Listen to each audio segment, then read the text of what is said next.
Randy, I don't want you to think that I came here instead of crossing the English Channel. I had to come back anyway. I know the geographical distance, but I am delighted to be here. And because all of you who are being honored today as outstanding educators would be outstanding in any year, but it's particularly wonderful group this year. And I also want to particularly acknowledge Regina Parigi, the president of Kingsborough Community College, who's a Teachers College alum. And to thank Paula, an outstanding alum who's very active on our alumni council, for all the wonderful work she does with Education Update and with this event, which has become a fixture on the New York education scene. We value Paula greatly for all she does for us at Teachers College and the genuine knowledge and understanding of education at both local and national levels that she shares with all of us. When it comes to people who have made an impact on both those levels, there's no one who comes to mind more readily than Randi Weingarten.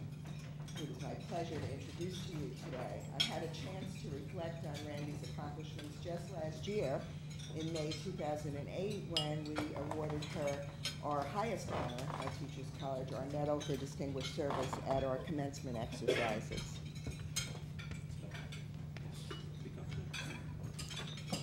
Randi is in every way a product of the American public school system. Her mom taught elementary school in Rockland County for 30 years, and when Randi was in 11th grade, went on strike with her union for 7 weeks, losing 2 days' pay for every day she stayed out.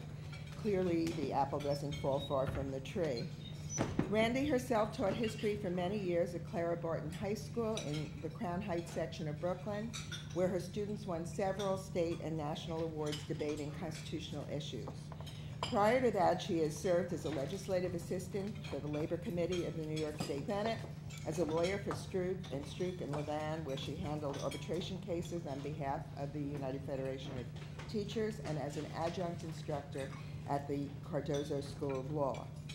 But of course, we all know Randi best for her inspired and inspiring leadership of the UFT here in New York City, and more recently of the American Federation of Teachers nationwide.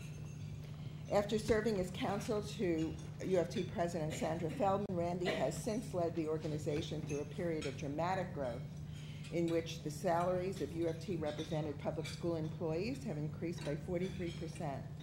She has consistently spoken out to elevate the standing of teachers as professionals in our society.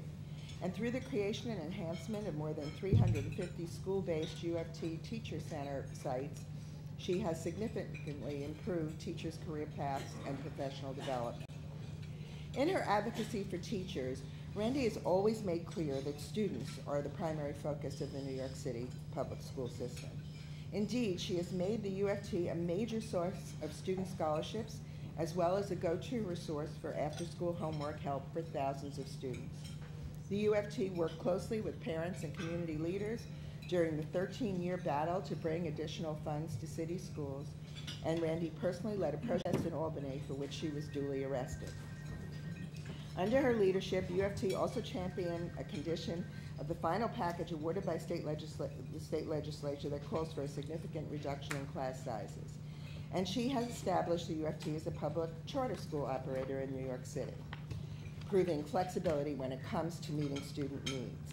The bottom line, Randi's innovative and tireless use of the UFT presidency as a pulpit has helped to establish New York as a national model in uniting the many stakeholders in public education. In 2008, Randi was elected AFT president after 11 years of service as its vice president. In this role, she is committed to break new ground on behalf of teachers and students across the nation. She's called for states to adopt common academic standards, launched the first union-led private foundation-supported effort to fund local AFT unions nationwide in creating innovative changes in public schools, and position the union to play a major role in crafting national health care reform.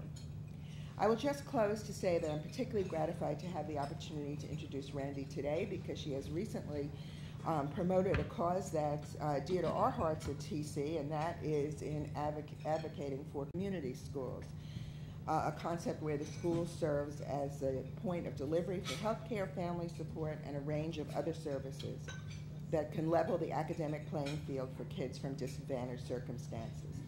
As Randi herself put it in a special statement recently published in the Times, by addressing health, mental health, and family issues, the rate of student absenteeism, a major cause of poor school performance, would plummet, and parent involvement would soar, as visiting their children's teachers would no longer be so daunting for parents already familiar with the building. In short, it would be hard to think of someone who cares more passionately about schools, teachers, and students than Randi Weingarten, who has worked with more zeal to improve their lot. Ladies and gentlemen, it's now my great pleasure to give you Randi Weingarten.